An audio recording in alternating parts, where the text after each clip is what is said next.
Il est bon, mon Tu l'as café? pas joué? Oui, il est bon ton café. Il est pas... Non, mais des fois, tu le trouves trop fade. Non, non, ça va. Bon, Tu pourras acheter une lumière juste pour ici. Et un disque dur. Et ouais. mon truc pour le lait. Et mon caméscope de Noël. Alors, Ok. Salut à tous, c'est le mercredi. Ah non. Salut à tous, nous sommes le mercredi 11 juin et c'est le 4e épisode de Tout sur ma mère. Cette semaine, qu'est-ce qu'il y a au cinéma? non, bah, qu'est-ce qu'il y a? C'est pas du tout français. Salut à tous, nous sommes le mercredi 11 juin et c'est le 4e épisode de Tout sur la mer. Cette semaine au cinéma. Le plus gros film cette semaine, c'est évidemment Dragon, le remake live action, donc avec des vraies caméras, des vrais acteurs et des vrais décors, du classique de l'animation Dragon sorti en 2010. C'est toujours Dean DeBlois à la réalisation et c'est son 4e long métrage dans l'univers de Harold. Dans Différente, Katia, qui a 35 ans, est une jeune femme singulière et un peu décalée, qui apprend qu'elle est porteuse d'un spectre autistique. C'est un film sensible et romantique signé Lola Doyon. Sort également Life of Chuck, c'est la vie d'un garçon à part sur fond de fin du monde, avec Tom Hiddleston et Mark Hamill, réalisé par Mike Flanagan, et c'est également l'adaptation d'un roman de Stephen King. Life of Chuck est un vrai ovni, c'est un film d'amour, un film musical et apocalyptique. Crass aussi est un ovni d'un autre genre. C'est un premier long métrage britannique, donc un film indépendant, qui se passe dans les années 1980-1990 en Angleterre, à Londres, et qui est le portrait d'une jeune fille de 18 ans, Maria, après la perte de sa mère. C'est un drame introspectif, singulier, dérangeant. Ce sont les 4 films que nous avons vus cette semaine et nous vous en parlons plus en profondeur dans la vidéo YouTube. Vacances forcées, c'est la comédie française de la semaine avec Clovis Cornillac. Il raconte l'histoire de 2 familles qui n'ont rien à voir, d'un éditeur et d'une influenceuse qui sont bloqués dans une même maison de vacances pendant quelques jours. Indomptable est un film de et avec Thomas N'Gijol. C'est un film policier qui se passe à Yaoundé au Cameroun et qui raconte l'enquête de police l'enquête d'un commissaire sur le meurtre d'un officier de police. Et enfin, Normal Family, c'est un film coréen réalisé par Ur Jin-ho, un réalisateur qui en est déjà à son 10e long métrage et qui avait notamment réalisé une adaptation coréenne des Liaisons dangereuses. Et c'est l'histoire de 2 frères, un avocat brillant et un chirurgien brillant, qui se retrouvent du jour au lendemain impliqués dans une affaire criminelle extrêmement médiatisée. Nous allons donc commencer l'analyse de ces 4 films. On va essayer d'avancer parce qu'il y a du pain sur la planche cette semaine avec le film Dragon. Donc j'y suis allé tout seul, maman t'as pas pu y aller. Donc c'est l'adaptation en live action, c'est-à-dire qu'on passe du dessin animé au vrai film. Du premier volet de la trilogie Dragon. Donc le premier volet était sorti en 2010. Il avait été réalisé à l'époque par Dean DeBlois et Chris Sanders. Chris Sanders qui est à l'origine de plein d'autres dessins animés que vous connaissez, mais plus récemment, c'est lui qui a réalisé Le Robot Sauvage. Et là, c'est donc Dean DeBlois qui s'était chargé du 2e et du 3e volet, qui reprend la licence pour entamer, puisqu'on a appris qu'il allait y avoir aussi l'adaptation du 2e, mais pour entamer l'adaptation de ces 3 films a priori en live action. Donc le live action, c'est une pratique qui n'est pas propre à ce film Dragon-là, puisque en ce moment, en même temps en salle, il y a aussi Lilo et Stitch, il y avait eu Blanche-Neige il y a quelques mois, il y avait eu Le Roi Lion, ensuite ils avaient fait un scénario original d'un préquel du Roi Lion avec le film Mufasa. Donc c'est quelque chose maintenant qui est monnaie courante, qui va continuer, je pense, à se développer, parce que le résultat, c'est quand même que ça fonctionne en salle. Donc je pense que Dragon va fonctionner comme les autres ont fonctionné avant lui. Et, T'as aimé? et non, et justement, et pour moi c'est un problème parce que c'est des films qui, la plupart du temps, alors je veux pas tous les mêmes parce qu'il paraît que j'ai pas vu Lilo et Stitch, mais il paraît que Lilo et Stitch, ils réécrivent un peu le scénario, ils inventent de nouveaux personnages, etc. Il faut savoir, avant que vous alliez voir Dragon, que c'est pas du tout le cas. Que c'est quasiment plan pour plan et dialogue pour dialogue le même film. Donc on a eu la chance d'interviewer par contre le réalisateur, qui lui va essayer de nous en dire plus sur sa démarche. Parce que c'est vrai que moi, en sortant du film, c'est pas que le film soit horrible, etc. C'est que c'est littéralement la même chose. Et donc moi, j'avais déjà vu Dragon, mais pour me le remettre un petit peu en mémoire, je l'avais regardé la veille d'aller voir ce nouveau film.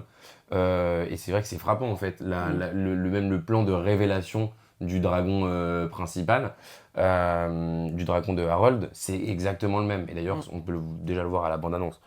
Donc voilà, moi j'avais des interrogations concernant l'intérêt pour le spectateur d'aller voir ça, mais aussi pour le réalisateur de le faire, en fait. Surtout que Dragon, ce mec-là, c'est son bébé, quoi. C'est ça qui l'a fait vraiment complètement exploser. Donc je trouve ça étonnant, je trouve ça pas vraiment intéressant. L'intérêt pour le spectateur, c'est pour celui qui n'a pas vu la première version, à la rigueur, c'est bien. Enfin, je veux dire, pourquoi est-ce qu'il faut mieux voir le premier ou celui-ci? Bah oui, mais justement, pour moi, si t'as pas vu la première version, pourquoi t'irais voir le... Ben, Faut savoir que c'est quand même des scénarios et l'animation, c'est à part. Et je trouve que c'est les scénarios et surtout des designs en termes de décors, d'accessoires. C'est quand même... On est chez les Vikings, là, donc c'est les designs qui sont conçus pour l'animation de base. Et eux n'essayent pas de le modifier pour le mettre, pour pouvoir que ce soit crédible à l'écran en vrai film. Ils prennent exactement les mêmes designs, donc les mêmes casques, les mêmes armes, les mêmes dragons, tout pareil, mais ils font croire que c'est filmé et ils le font en vrai film. Moi, pour moi, c'est un processus qui marche pas du tout. Tu peux décider de te dire l'histoire elle est intéressante, on devrait en faire un film, mais dans ce cas-là, faut l'adapter. Faut qu'il y ait un véritable travail d'adaptation. Là, c'est pas le cas, c'est du copier-coller. Donc je trouve ça dommage, et si quelqu'un n'a jamais vu Dragon, je lui conseille plutôt de se diriger vers le premier dessin animé Dragon, qui était bien. qui est un excellent dessin animé. D'accord, moi je l'ai Qui pas vraiment vu. qui fait partie des classiques de l'animation. Je pense que tu l'as vu à l'époque. Ça fait longtemps, je sais T'as dû le voir, il est sorti en 2010. Ah oui, Moi je l'avais vu quand il était sorti, j'avais 8 ans. Donc, Ouais. Voilà, donc Bon. un bilan très mitigé en fait. Ouais, je vois pas tellement l'intérêt, quoi. Ok, alors on va parler de Différentes, un film de Lola Doyon que nous avons vu tous les deux. Ensemble ou pas ensemble? Pas ensemble. Pas ensemble, mais tous les deux quand même. Alors c'est un film qui parle donc l'héroïne qui est une jeune femme qui apprend qu'elle est atteinte d'un trouble autistique alors qu'elle a 35 ans. Et c'est un film donc, qui parle en partie de l'autisme, donc qui nous en apprend un peu plus sur ce handicap, notamment qui se traduit chez elle, parce que donc, évidemment il y a énormément de formes, ça prend énormément de formes, les troubles autistiques. Mais chez... ce qu'elle disait, pardon, excuse-moi, mais c'est que d'ailleurs, dans l'interview de Jenny Bess, elle parle pas d'autisme, elle parle de spectre. Elle dit sur le spectre, parce qu'effectivement. Oui, c'est très très large. Ouais, ça va poser En tout cas, chez Katia, ça se traduit par des angoisses, par une sorte de franchise et une absence de filtre, par une force de travail assez forte, par une fantaisie, mais des difficultés à communiquer. Enfin voilà. Et être à l'aise en société. Et être à l'aise en société, donc dans ses relations sociales, avoir. Voilà. Après, ce que j'ai trouvé très chouette dans ce film, c'est que c'est jamais didactique. Donc en fait, c'est un film qui parle de l'autisme, mais qui n'est pas. Mais qui est beaucoup plus que ça en fait. Et ça, finalement, c'est un très beau film d'amour. C'est un film qui dégage, je trouve, beaucoup d'énergie, de joie, de tendresse aussi. C'est un film, c'est la question que j'ai posée d'ailleurs à la réalisatrice, mais pour moi c'est vraiment un film d'amour et qui pourrait quasi être le même sans cette histoire de trouble autistique, puisqu'il nous montre en fait deux personnages qui essayent de faire couple et c'est compliqué parce que voilà, parce qu'ils sont pas tout fonctionne pas tout le temps comme ils voudraient, parce qu'ils sont pas toujours compatibles, parce qu'il faut qu'ils se confrontent l'un à l'autre, il faut qu'ils fassent des concessions, il faut qu'ils s'adaptent, ils se comprennent pas toujours et en même temps ils ont envie, ils sont hyper amoureux l'un de l'autre et ils progressent et ils inventent autre chose et c'est ça qui est aussi beau. C'est aussi un film très moderne là-dessus, sur le couple et sur l'idée qu'il n'y a pas un modèle et que chacun va trouver celui qui lui correspond. Je trouve que le film il repose sa réussite, je sais pas si ça te fait rire. Vas-y. Ça beaucoup sur le jeu des comédiens. Moi, je trouve qu'ils sont super. Thibaut Évrard qui est un acteur belge que je connaissais pas, qui est génial, et elle qui s'appelle, j'ai oublié son prénom, Jenny Bess. Jenny Bess, qui est musicienne, enfin qui est chanteuse aussi, qui a un côté très rock'n'roll, mais elle joue super bien. Elle est vraiment, et ils forment un couple vraiment génial. Voilà. Et d'ailleurs, elle nous fera, dans l'interview qu'on fera d'elle, elle fera le lien entre la musique qu'elle produit et son personnage dans le film, d'ailleurs.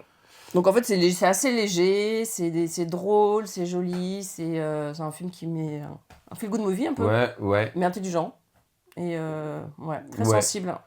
Et puis surtout, moi là où le point sur lequel je te rejoins vraiment, c'est que c'est pas didactique, quoi. Ah non, parce que, c'est pas on va vous expliquer ce que c'est l'autisme, quoi. C'est ça, parce qu'en fait, justement, si ça arrive à être un feel-good movie, c'est pour ça. C'est parce que c'est pas didactique. Parce que sinon, effectivement, les films où t'as l'impression d'être en salle de classe quand tu les regardes, ou alors en face d'un intervenant d'une association, enfin, je veux dire, dans ce cas-là, je vais à l'association, je vais pas regarder le film. Donc là, c'est vrai que ça fait vraiment du bien. Déjà, le mot bon, c'est pas un spoil parce que c'est quand même au centre du film, mais je veux dire, le mot autisme, on l'entend assez tardivement. On attend de connaître le personnage principal en dehors de son autisme à travers un autre prisme que celui de l'autisme. Parce que c'est vrai que, et je pense que ce que ça dit aussi, c'est que à partir du moment où tu sais que quelqu'un est autiste, c'est le truc qui te vient à l'esprit. Et là, en fait, vraiment, elle te dépeint, de par le traitement du sujet et le développement du scénario, en fait, elle te dépeint ce personnage-là en dehors de l'autisme. Et ensuite, on te dit, voilà, il y a des trucs qui vont pas, c'est pour cette raison-là.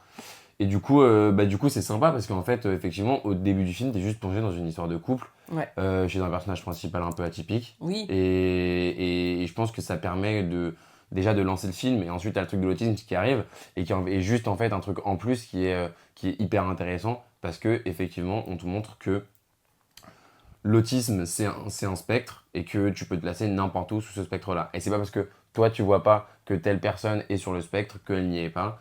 Et ça se trouve, tu le verras dans d'autres situations, à d'autres moments de la vie de tous les jours. Et donc voilà, ça parvient à être intéressant, pas forcément sans être didactique. Et en même temps, ce côté feel-good movie qui est... Et il y a aussi un univers visuel qui est vachement sympa, c'est très coloré. Je trouve, elle s'habille à l'heure d'Or le Rouge, par exemple. Ouais. Et de manière générale, je trouve que c'est même son lieu de travail. Oui. Voilà, il y a un jeu sur la couleur. Je pense que ça participe de ce truc de feel good. Hein. Ouais, la musique dont on les laissera parler dans les interviews. On va pas tout dire. Non. Bon, voilà, en tout cas, c'est chouette. On conseille vraiment. Oui. Vraiment. Voilà. Et effectivement, du coup, il y aura 2 interviews qui vont arriver, celle de la réalisatrice et celle des 2 actrices principaux qu'on a pu interviewer ensemble tous les deux, qui étaient super. Et eux aussi ensemble. Complicité. Je veux dire, tous les deux aussi ensemble. Nous deux et eux deux ensemble. Oui. On était tous les 4, quoi. Tous les 4, voilà. Et ils sont super. Euh... Après, on parle de Life of Chuck. C'est The Life of Chuck. Non, c'est Life of Chuck. Ouais, un film très particulier. Ah ouais. Pour le coup, on allait le voir ensemble au cinéma et on en est ressorti en se disant que c'était particulier, mais qu'on avait tous les deux aimé, je me souviens. Ouais. On avait tous les deux un très bon sentiment. Même si j'ai eu un peu peur au début. Au début, ça fait. En fait, très déstabilisant. c'est très déstabilisant. Je pense que déjà, moi, au tout début, ce qui m'a déstabilisé, c'est que. Donc, c'est réalisé par pour mettre du contexte. C'est réalisé par Mike Flanagan, qui est un réalisateur axé horreur. Notamment parce qu'il a déjà beaucoup adapté Stephen King au cinéma. 4 fois, et d'ailleurs, c'est sa 4e fois. Et d'ailleurs, il l'a même pas fait au cinéma, il l'a fait sur Netflix la majorité du temps. Donc c'était lui qui avait réalisé Dr. Sleep par exemple. Et en fait, il s'est fait un petit nom chez la fanbase Netflix. En tout cas, il y a des gens qui ont regardé ces 4 films-là, ces 3 films-là, et qui ont vraiment... Mike Flanagan, c'est un nom qui est un petit peu connu. Et donc lui, il arrive avec Life of Chuck, qui pour le coup sort au cinéma. Merci. Et qui n'est pas un film d'horreur. Et qui n'est pas du tout un film d'horreur, c'est même tout l'inverse. Mais pour autant, tu retrouves, pour moi, cette esthétique Netflix avec laquelle j'aurais tendance à avoir du mal, avec des décors vraiment réduits à leur minimum, un truc un peu aseptisé. Moi, je suis vraiment pas fan de ça. Et je trouve que c'est vraiment visible dans la première partie, notamment dans la maison des personnages, etc. Tu veux pas un point ?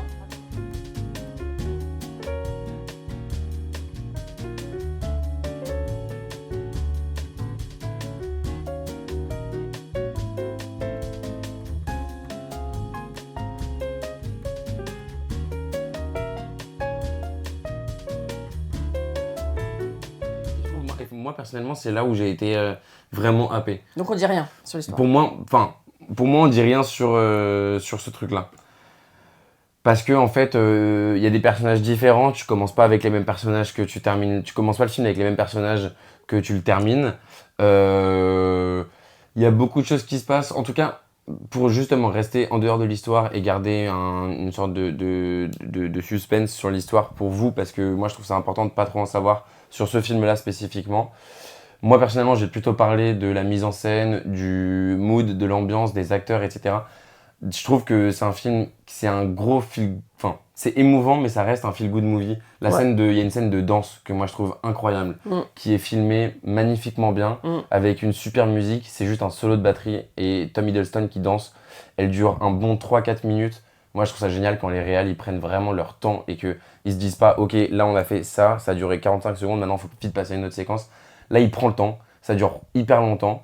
Les gens se rassemblent autour de lui pendant qu'il est en train de danser. Il y en a de plus en plus et ça s'arrête Elle est pas, belle, ça cette scène, continue. ouais. Et puis il emmène cette fille pour danser avec lui.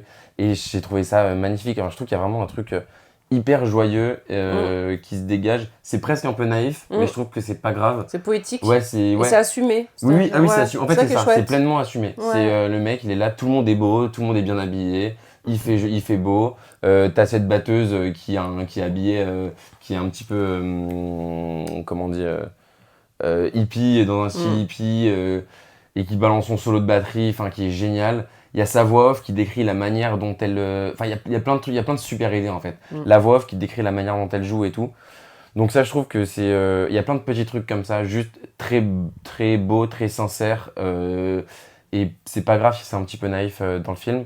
Je trouve la deuxième chose, moi, que je voulais souligner, c'est le cast de Mark Hamill, parce qu'il y a quand même Mark Hamill dans le film, comme je l'ai dit au début, donc qui s'est fait connaître pour son rôle de Luke Skywalker dans Harry Potter. Obsédé par Harry Potter. Ouais, dans son rôle de Luke Skywalker dans Star Wars.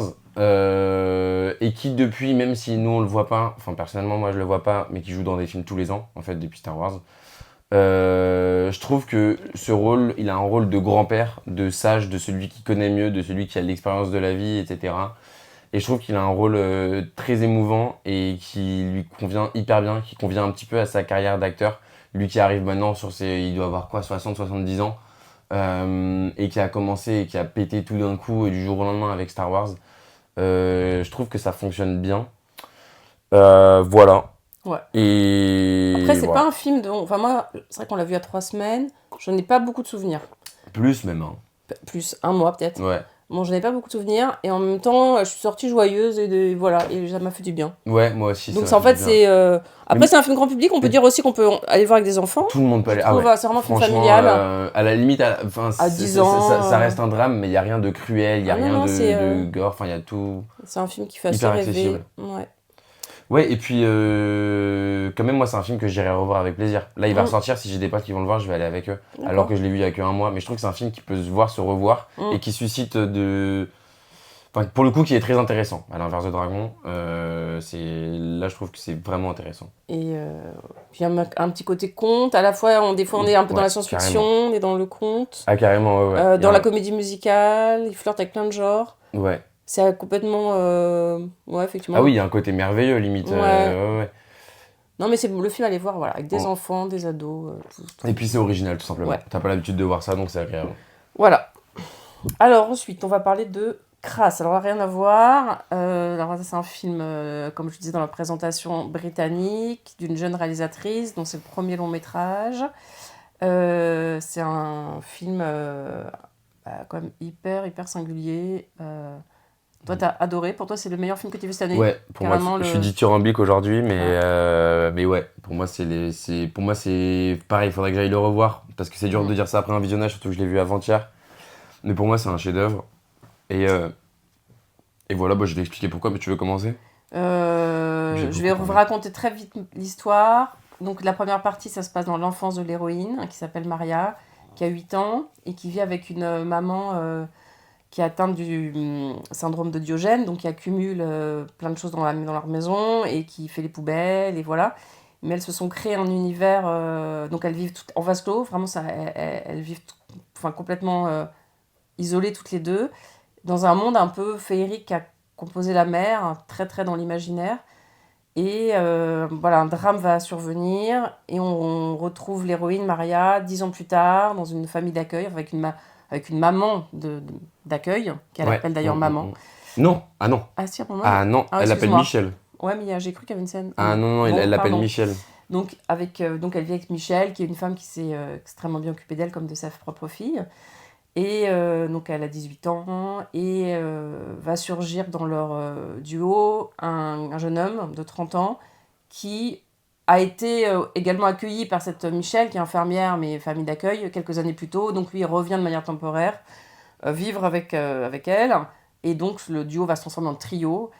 Et là, ça part dans quelque chose de très étrange.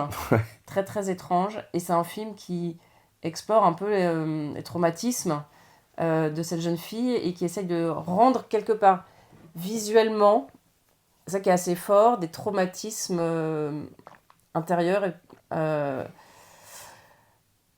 Vas-y. Je me lance. Ouais, lance-toi. C'est très, très viscéral. Ouais. C'est très physique. Ouais. En fait, ça fait appel au sens plus qu'à l'intellect. C'est un film qu'on ressent. Ouais, pour moi, il y a justement un parfait équilibre des deux. Ouais. Ça fait vraiment appel au sens, mais ça fait aussi appel à l'intellect, je trouve. Mhm. Ouais, bah alors déjà, moi, la première partie, je la trouve... Enfin, dès la première partie, en fait, je la trouve phénoménale. Après, parce que voilà, le film, il est vraiment divisé en deux parties. Il y a la partie où elle vit avec sa mère, et la partie où elle est accueillie par une famille d'accueil. On vous dit pas ce qui arrive à la mère, etc. Parce que ça change, il y a des surprises et tout. On va essayer de vous en dire le moins possible sur le scénario. Mais déjà, la première partie, elle est assez fascinante parce que déjà, c'est un quasi huis clos. Donc avant que tu vois la deuxième, t'es en mode ça va être un huis clos. Le truc que j'ai trouvé magnifique, c'est exactement ce que t'as dit sur la mère qui crée un monde féerique à partir de crasse, justement, à partir de saleté.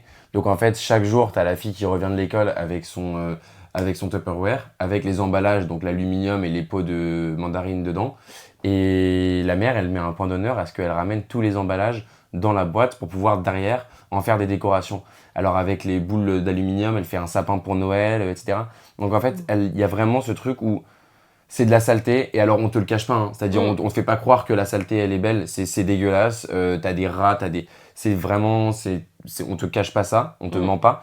Par contre, on te dit il y a aussi de la beauté et de la poésie qui peut naître de la saleté. En fait, c'est le regard. En fait, on voit les choses par le regard de la mère, en fait. Ah oui, Et tout sa à fait. fille. Ouais. Et sa mère, mais sa mère qui semble en même temps être une petite fille parce qu'en fait, elle passe ses journées à faire des choses pour sa fille. Elle se dédie quasiment entièrement Oui, mais c'est une très belle à sa relation. fille. C'est magnifique. Ouais. Et en même temps, tu sens tu sens qu'il y a quelque chose de malsain parce que, bon, déjà, c'est pas du tout un environnement de vie sain. Non. Enfin, à tout moment, il y a des maladies qui traînent, etc. Et puis, une mère qui est à ce point-là, uniquement, qui vit quasiment au travers de sa fille et qui passe sa vie à bâtir un univers pour sa fille. Enfin bref, on va pas trop développer, mais ça, je trouve que c'est un truc qui est magnifique. Notamment, là, comment ça s'appelle, les collections elle appelle ça les collections d'amour, là. Oui, les catalogues. Les catalogues d'amour. Ouais, les catalogues d'amour. C'est une belle idée. Ouais. Il y a plein d'éléments magnifiques. Elle transforme ouais, c'est ça, le moche aussi, le pas beau et le crasseux en objet de... Le plus possible, en tout cas. Ouais. Et il faut dire quand même que dès le début des premières images, tu vois que les images sont magnifiques, les couleurs sont hyper belles, le grain est super beau. Et ensuite, tu as la deuxième partie, effectivement, où tu as l'arrivée donc, pas vraiment du frère, mais en tout cas du précédent enfant qui avait été élevé par Michel. Oui, là, on passe 10 ans, on la retrouve à 18 ans. Voilà. Elle finit le lycée. Voilà, elle finit la fac, même. Ah non, finit le lycée, elle a 18 ans. Oui, elle va même plus. Et voilà, et en fait l'autre passe quelques semaines, quelques mois avec eux. Avec elle. Avec elle, tout à fait. Pour elle. Et oui. Et là au début moi je me dis ok, bon, qu'est-ce qui va se passer, j'ai été assez t'as eu du mal bousculé. J'ai eu du mal avec ce changement, et en même temps il fait du bien parce qu'effectivement le truc de huis clos, ça devient presque oppressant, le truc de la première partie. À noter aussi que l'actrice qui joue la mère dans la première partie, elle est absolument géniale. Elle s'appelle, son nom m'échappe, mais je l'écrirai au montage. Mais elle a un rôle magnifique dans Moi, Daniel Blake. Ah oui. Tu sais, elle joue la fille dans Moi, Daniel Blake. Voilà. Bref, et dans la deuxième partie, il y a ce truc magnifique qui naît entre les deux, où elle va devoir dealer avec des traumatismes, avec des souvenirs et avec des traumatismes en fait avec lesquels elle avait peut-être pas dealé avant, et peut-être qu'elle avait mis trop de côté, et lui va en même temps l'aider et en même temps ça va le desservir.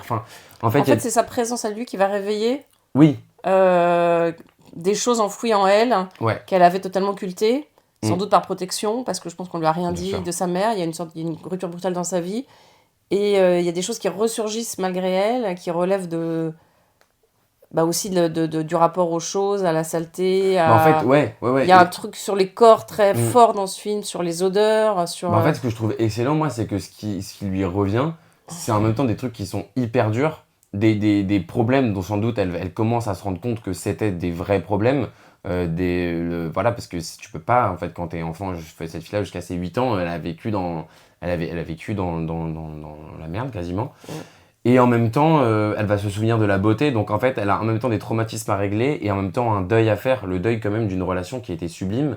Et en même temps régler les traumatismes dont elle doit se rendre compte que c'est des traumatismes et dont elle doit se rendre compte que c'est des choses qui n'étaient pas normales. Et effectivement, c'est lui qui va réveiller tout ça, sans qu'elle s'y attende, sans trop qu'elle sache pourquoi même. Ouais, nous non plus. Nous non plus. Bah, je pense qu'il y a le fait qu'il soit extrêmement amoureux d'elle. C'est peut-être la... Non, et encore Non, c'est avant. non. Mais en tout cas, il va réveiller tout ça. Après, encore une fois, sur les films comme ça où je trouve qu'il fourmille de plein de trucs, faudrait le revoir. Mais il y a un truc très... Et surtout, ce que je te disais, je trouve qu'il y a un truc qui est très naturel et très réaliste dans leur relation à eux et la manière dont elle se développe. C'est-à-dire qu'ils vont... Il n'y a pas de mot qui est mis, il essaye de les enfermer nulle part. En fait, c'est leur relation, c'est des hauts, des bas.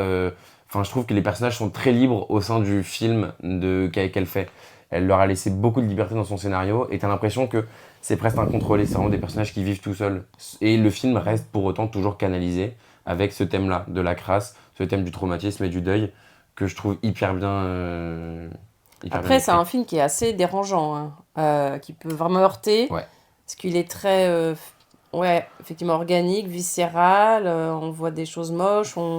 Mais en fait, c'est un film qui raconte le traumatisme, le deuil, et en faisant ressentir, en fait, sans mettre de mots, c'est pas, mais en essayant de traduire ce que je disais tout à l'heure visuellement, les sensations des personnages, hein, ce qu'ils ressentent, c'est ça, c'est une traduction visuelle de ressenti physique. Ouais.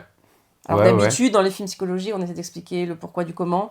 Là, on est dans le pur ressenti. Du coup, le spectateur, il est dérangé parce qu'il ressent aussi les choses. Enfin, ça... Oui, bien sûr. Visuellement, elle te fait ressentir tout ça. Et c'est assez fort déjà d'essayer, d'oser s'attaquer à ça, à des traumatismes enfantins, en les explorant de cette manière, en les exprimant de cette manière. C'est très osé. Ouais, surtout pour un premier long métrage. Du coup, ce que tu me disais tout à l'heure, c'est qu'apparemment, elle a un court métrage aussi à son actif. Mais pour un premier film, moi, je trouve ça bluffant. Bon, et l'actrice, superbe. Et la jeune actrice, ouais. Alors, la jeune actrice, c'est quoi son nom ? J'ai plus son nom en tête. Moi non plus. Pareil, on mettra. Il faut savoir que c'est de famille, mais on est nul pour les noms. Mais on peut la voir dans pas mal de trucs, mais que à partir de cette année, en fait. Parce que elle est je crois qu'elle est dans 3 séries différentes et qui sont tous sortis en janvier 2025, qui vont sortir en août 2025, etc. Donc en fait, jusqu'ici, on a pu la voir nulle part et elle est brillante. Et l'actrice qui joue la mère adoptive, Michelle, est extrêmement célèbre aussi. Elle est très forte et elle a joué dans plein de trucs. Pareil, je vous mettrai son nom. Et elle aussi, son personnage, il est hyper touchant.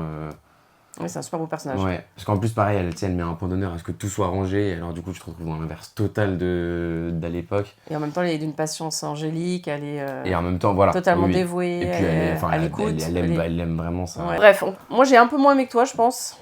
Ça après, m'a bousculé. Elle l'a pas vu au cinéma. Et moi, je l'ai vu après Dragon, donc peut-être que la comparaison. Et qui a été... Arrête de parler. Je rigole. Et je crois qu'il a été vachement bien reçu dans plein de festivals. Hein. Enfin... Ah ouais, peut-être. Ouais, c'est possible. Ça m'étonnerait pas. Oui, non mais c'est sûr en fait. Okay. Voilà, c'est tout ce qu'on a vu. Non Crasse, mal, hein. Dragon, Différentes, La Faute Check. Voilà. Ouais. Bah ouais, putain, c'est bon, on est mis à bout. Pas putain. Pardon. Bon, merci beaucoup. Bah ouais, merci. Et on se donne rendez-vous la semaine prochaine. Et avant ça, il y a plein de... Ah oui, avant ça, non, on se donne rendez-vous dans les jours à venir pour les interviews 3. de Dean DeBlois, de Jenny Bess et Thibaut Évrard et de Lola Doyon pour les films Différentes et Dragon. D'ici là, portez-vous bien et à bientôt. Et allez au cinéma.